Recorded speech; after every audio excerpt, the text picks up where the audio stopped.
रहीम इय्याक नअबुदु व इय्याक नस्तईन।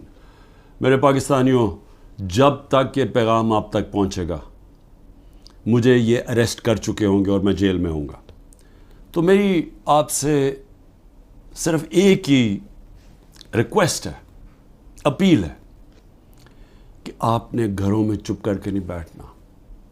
मैं ये जो जद्दोजहद कर रहा हूँ, ये अपनी ज़ात के लिए नहीं कर रहा, ये अपनी कौम के लिए कर रहा हूँ, आपके लिए कर रहा हूँ, आपके बच्चों के मुस्तकबिल के लिए कर रहा हूँ।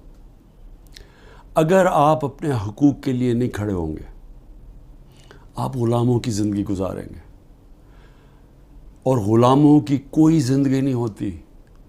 ग़ुलाम ऐसे होते हैं जैसे चूंटियाँ ज़मीन पे होती हैं, उनके ऊपर परवाज़ नहीं होती।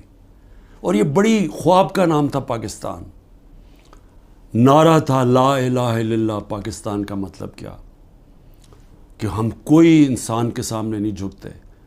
ला इलाहा इल्लल्लाह इंसान की ग़ुलामी से हमें आज़ाद करता है।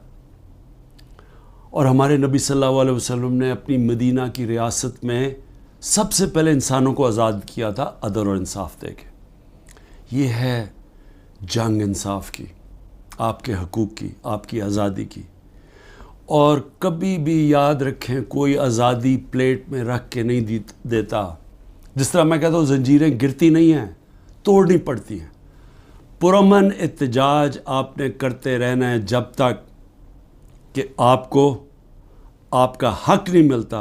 और वो सबसे बड़ा फंडामेंटल राइट है, वोट के ज़रिए अपनी हुकूमत मुंतखब करना, ना तो किसी और कोई कब्ज़ा ग्रुप इस मुल्क के ऊपर कब्ज़ा करके बैठ जाए जो आज कब्ज़ा करके बैठा हुआ है। शुक्रिया।